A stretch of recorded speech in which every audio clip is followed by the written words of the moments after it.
시청자 여러분 안녕하십니까. 7월 21일 오후 1시 28분입니다. 어제 박근혜 전 대통령에 대한 선고가 또 하나 더 나왔습니다. 국정원장들이 대통령에게 전한 특활비가 이게 무슨 성격이냐 이를 놓고 다투는 재판인데 1심 재판은 박근혜 전 대통령에게 국고손실죄 등을 적용을 해서 징역 8년을 선고를 했습니다. 그런데 정작 이게 뇌물이라고는 보지 않았어요. 뇌물죄가 핵심인데 뇌물죄 부분은 무죄였습니다. 그런데도 국고손실을 적용해서 8년을 선고를 했는데 조선일보에 요약된 이 1심 판단 요지에는 이런 내용이 있습니다. 국정원장들이 임명 대가로 대통령에게 사례 내지 보답할 만한 동기나 이유가 있었다고 인정하기 어렵다. 그러니까 뇌물죄가 성립 안 된다는 거죠. 국정원 특활비를 청와대로 준 것이. 그런데 여기 주목할 만한 내용이 있습니다. 과거부터 국정원에서 청와대에 자금을 지원하는 관행이 있었고 대통령도 국정원으로부터 예산을 지원받는다는 생각으로 돈을 받았을 가능성이 상당하다. 뇌물이라는 의식이 없었다는 겁니다. 그런데 이게 징역 8년감일까요? 더구나 과거부터 관행이 있었던 겁니다. 과거 국정원에서 청와대에 자금을 지원하는 관행이 있었는데 왜 이명박 박근혜 때의 특활비 상납만 다루느냐 하는 의문이 생깁니다. 그 전 정권에 대해서는 왜 수사를 하지 않느냐. 혹시 공소시효가 끝난 것인지 또는 이른바 적폐청산의 기준을 우파 정권에 대해서만 적용하는 것인지 하는 의문이 듭니다. 박 전 대통령은 최순실 관련 사건으로 1심에서 징역 24년을 선고받았으니까 이번에 받은 거 합치면 32년입니다. 이분 연세가 66세니까 이걸 다 살면 90세를 넘겨야 출소할 수 있다는 이야기입니다. 그런데 한국 여성의 평균 수명은 87세입니다. 이대로 하면은 박근혜 전 대통령은 옥중에서 죽으라는 뜻입니다. 옥중에서 옥살이 하다가 죽어라. 그런데 박근혜 전 대통령이 직접 받은 뇌물은 단 한 푼도 지금 확인된 게 없습니다. 직접 받은 겁니다. 뭐 최순실이한테 준 거를 박근혜가 받은 걸로 이렇게 해석하는 거, 그거는 쟁점이 있으니까 아직 거기에 대해서 혐의가 확정된 게 없습니다. 가장 비극적인 상황은, 개탄스러울 상황은 지금 몸이 아픈 상태에서 목 디스크를 앓으면서 구속되어 있는 박근혜 전 대통령은 현재로 죄가 없다는 사실입니다. 대법원에서 확정된 죄가 단 한 건도 없습니다. 지금 무고한 사람입니다. 무죄인입니다. 무죄 추정의 원칙에 의해서 지금 박근혜 전 대통령은 무죄인인데 아픈 상태에서 지금 구속재판을 1년 넘게 받고 있습니다. 1년 4개월이 지났습니다. 이게 법치국가입니까? 아니, 무죄인이 아픈 상태에서 도망갈 염려도 없고 증거인멸할 필요도 없게 된 박근혜 전 대통령을 감옥에 가두어 놓고 재판하는 것. 그 이유는 간단하죠. 검사 판사가 좀 편리하다. 검사 판사가 좀 편리해지도록 하기 위해서 전 대통령을, 아픈 대통령을 1년 4개월에 걸쳐서 구속시켜 놓고 재판하고 있는 것. 이거 법치국가입니까? 이게 민주국가입니까? 이런 법 집행이 가능합니까? 법에 이렇게 하도록 되어 있습니까? 법에. 형사소송법에 전직 대통령의 경우에는 몸이 아프더라도 구속재판해야 한다는 조항이 있습니까? 그런데 이게 법의 힘으로 이루어지고 있습니다. 그럼 이 법은 뭐냐? 정의가 없는 법이죠. 공정성이 없는 법이죠. 인간성이 배제된 법이죠. 법기술자가 한국에는 많습니다. 그러나 법률가는 없어요. 법기술로는 뭐 얼마든지 생사람 잡을 수 있습니다. 법 기술을 요리조리 적용을 하면은. 그러나 그것은 법이 지향하는 정의 구현, 공동체를 보존한다는 것하고는 아무 관계가 없는 것이죠. 그런 법 기술을 가지면은 일제시대 때는 일제 밑에서 잘 살았고, 한국에 또 독재 정권 들었으면 그 밑에서 잘하고, 또 혹시 김정은 정권이 들었으면 모르겠습니다. 어떻게 할지. 법 기술자는 많은데 법률가는 적다. 아니, 거의 없다. 안 보인다. 그러니까 프로가 없는 거죠. 프로는 기술에다가 용감성이 있어야 됩니다. 그리고 애정이 있어야 그게 프로가 되는 겁니다. 프로가 돼야 아름답습니다. 법률도 아름답습니다. 법률 집행을 공평하게 하면은 그 판결문 읽어보면 참 문학적인 냄새가 나고 아름답다는 생각이 듭니다. 법이 아름다울 수가 있습니다. 그러나 법기술자의 법 집행은 치사하고 지저분하고 옹졸하고 살벌하고 아름다움이 없죠. 그러나 프로에는 아름다움이 있습니다. 프로페셔널. 왜냐? 거기에는 용기가 있기 때문입니다. 용기, 동정심, 균형감과 교양이 있기 때문에. 그런 법률가가 한국에서 보이지 않는다는 것은 우리 법률가 양성 교육 시험 제도가 기술자를 만들어내는 데 치중하고 영혼과 가슴이 있는 검사, 판사, 변호사를 만드는 데는 실패했다는 증거입니다. 박근혜 전 대통령이 어제 아무런 반응을 보이지 않았지만은 참고로 할 만한 내용이 지난해 4월 4일, 4월 8일, 4월 10일 검사가 박근혜 전 대통령이 수감된 교도소에 가서 신문한 내용 중에 이런 내용이 있습니다. 삼성그룹의 부탁을 들어주는 대가로 정유라에게 말 등을 지원하도록 지시한 게 아니냐는 취지로 검사가 물으니까 박 전 대통령은 대가 관계로 뭘 주고받고 그런 일을 한 적이 없고 할 수도 없는 더러운 일이다 라고 거칠게 항변하는 기록이 있습니다. 이게 아마 어제 박근혜 전 대통령의 심정이었지 않나 생각이 듭니다. 이렇게 이야기합니다. 있을 수 없는 일입니다. 제가 정치 생활을 하는 동안 대가 관계로 뭘 주고받고 그런 일을 한 적이 없고 할 수도 없는 더러운 일이라고 생각을 합니다. 그런데 제가 대가 관계로 돈을 받았다고 하다니 의의가 없고 그런 일을 하려고 제가 대통령을 했겠습니까?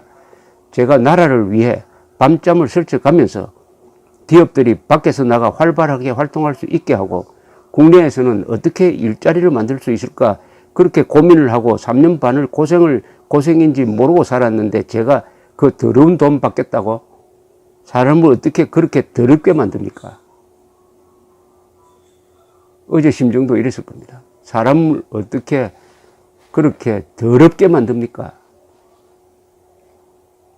엄정하게 단죄하는 것과 사람을 더럽게 만들어가지고 몰락시키는 것은 다릅니다. 이건 법이 할 짓이 아닙니다. 법이 정치 보복의 수단이 되는 기술에 대해서는 안 되죠. 박 전 대통령도 이렇게 울분을 쏟아냈습니다. 저는 대한민국을 위해 임기 3년 반 하루하루를 노력했습니다. 특히 삼성이 미르 K지단에 낸 돈까지 뇌물이라고 한다는 것인데 만약에 뇌물을 받는다면 제가 쓸 수 있게 몰래 받지 모든 국민이 다 아는 공익재단을 만들어서 출연을 받겠습니까? 그 돈은 제가 한 푼도 쓸 수 없습니다. 그리고 모든 기업은 항상 현안이 있습니다. 재단 출연금까지 뇌물로 본다면 그동안 기업들이 정부가 주도하는 일에 성금을 내거나 하는 것도 전부 뇌물이라는 것인데 이것은 말이 안 된다는 것입니다. 게다가 삼성의 경우 이재용의 경영권 승계를 위해 국민연금을 동원하여 합병에 찬성을 하게 하였다는 것인데 삼성에서 저에게 무엇을 해달라는 말이 없었고 저도 해줄 게 없었는데 어떻게 뇌물이 된다는 건지 모르겠습니다. 어떻게 더럽게 사람을 어떻게 그렇게 더럽게 만듭니까? 박근혜 전 대통령의 이야기 귀에 정정합니다. 박근혜 전 대통령은 국정농단이라는 언론이 만든 용어의 광풍 속에서 탄핵당하고 파면당하고 구속당하고 구속 6개월 기간이 끝나니까 또 구속을 연장을 하고 아직도 재판이 끝나지 않고 아직도 1심 선고선에서 마무리가 되고 그 다음에 2심이 지금 진행되고 있습니다. 2심 재판이 진행되고 있습니다. 또 기다리는 것은 대법원입니다. 그러면 구속된 상태에서 징역을 감옥을 무죄인입니다. 무고인 상태에서 아픈 상태에서 또 한 2년 더 살아야 됩니까? 예컨대 그렇게 해서 무죄가 되면 어떻게 되죠? 2년 동안 산 거는 누가 갚아줍니까? 이 첫 출발은 탄핵인데 이 탄핵의 문제에 대해서는 정말 적당한 사람이 정리를 해준 적이 있습니다. 당시 헌법재판소 공보관이었던 배보윤 씨, 이분 변호사입니다. 헌법에 대해서 우리나라에서 아주 유명한 전문가로 알려져 있습니다. 이분이 몇 달 전에 조선일보 최보식 기자와 한 인터뷰에서 이 탄핵 자체가 얼마나 잘못되었느냐 하는 것을 솔직하게 이야기했습니다. 놀라울 정도로. 그 헌법재판소에 공보관으로 몸을 담았던 사람이 이야기한 것이니까 이 내용은 다른 변호인이 하는 이야기와는 무게가 다르다고 생각합니다. 이렇게 이야기했습니다. 우선 탄핵 소추 의결서가 부실했다. 장문의 탄핵 취지가 있었지만 알맹이는 검찰 공소장과 언론 보도였다. 탄핵 소추의 판단 근거가 된 공식 문서로는 최순실 등을 기소한 검찰 공소장뿐이었다. 그 속에 박 대통령과 공모하여라는 문구가 들어있었기 때문이다. 공소장은 검찰의 의견이고 법원에 제출한 것이다. 이것도 미리 공개되어서는 안 되는 것이다. 이게 국민에게 예단을 주었다. 첫 출발부터가 잘못됐다는 겁니다. 탄핵 국회가 3분의 2 의결로 통과시킨 그 탄핵 소추 의결서가 엉터리였다는 겁니다. 간단하게 이야기하면. 왜냐? 거기 적혀 있는 건 검찰 공소장과 기사 스크랩 뿐이었다는 거죠. 국회가 별도로 조사한 게 없었다는 겁니다. 검찰 공소장과 기사는 그 증거 가치가 있습니까, 그게? 물론 증거로 채택이 됐지만 그게 증거로서 실질적인 가치가 있습니까? 왜냐? 확인을 한 게 아니잖아요. 국회가 확인을 했어야지. 국회가 검찰 공소장과 언론 보도를 객관적 입장에서 확인하고 이건 아니고 이거는 맞다 이런 식으로 해가지고 주체적인 독자적인 탄핵소추 의결서를 만들어서야죠. 그렇게 하지 않고 했다는데 이번 탄핵 과정과 최근 진행되는 이 수사가 한국의 법치 수준을 전 세계에 폭로를 했습니다. 허우대는 크지만은 정신은 아주 어리구나. 한국의 법치가 이 정도구나 하는 것을 폭로했다는 이야기죠. 배보윤 공보관 또 이렇게 이야기합니다.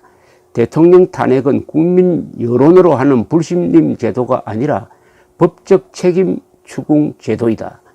직무와 관련해 내란 외환죄 같은 중대한 헌법 및 법률 위반을 했고 거기에다 선출된 것을 뒤엎을 만한 국민 신뢰를 저버렸을 때 탄핵이 가능하다.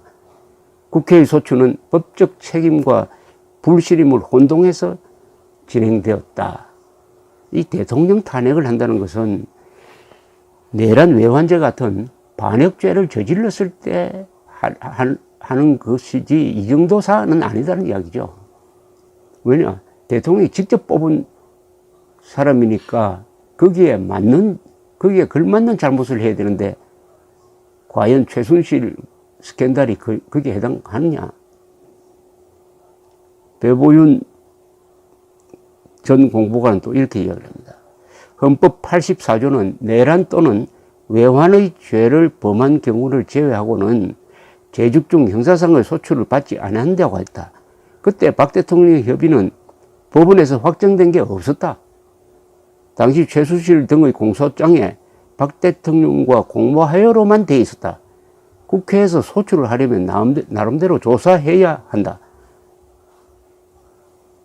미 하원에서 탄핵 의결한 닉슨 대통령의 사례를 연구를 했더니 탄핵 소추 의결서는 300쪽이 훨씬 넘었고 하원에서 자체 조사한 증거들과 개별 의원들의 의견이 담겨 있었다. 대한민국 국회는 뭐가 그렇게 급했든지 검찰의 공소장과 언론의 보도, 그것도 과장된 게 많았습니다. 그걸 근거로 탄핵 소추를 의결하고 어떻게 헌법재판소는 거기에 브레이크를 걸지 않고 8대0으로 통과시켰느냐. 통과시킨 것으로 박근혜 전 대통령에 대한 정치적 책임을 물었으면 그것으로 끝내야지 다시 뇌물죄를 만들어가지고 이렇게 지리한 인권 유린적 재판을 지금 계속하고 있습니다. 이게 과연 법치국가냐? 대한민국의 법률 기술자들은 어찌 여기에 대한 의견 표명이 없습니까? 변호사 단체는 뭘 하는지 정말 신비롭습니다. 침묵하는 게. 저 같은 법률 전문가가 아닌 사람이 이렇게 떠든다는 게 좀 허무하기도 합니다. 어떻게 보면은 법률 허무주의를 지금 만연시키고 있습니다. 법률 허무주의라는 것은 뭐냐? 법률을 냉소적으로 본다는 것이죠. 34년 감옥 생활, 사람을 웃게 만든다는 것이죠. 사람을 엄격하게 만드는 것이 아니라 엄정하게 뭔가 좀 역사와 정치를 생각하게 하는 그런 판결이 아니라 허무하게, 법을 허무하게 보도록 만드는 그런 판결이었다고 생각합니다. 감사합니다.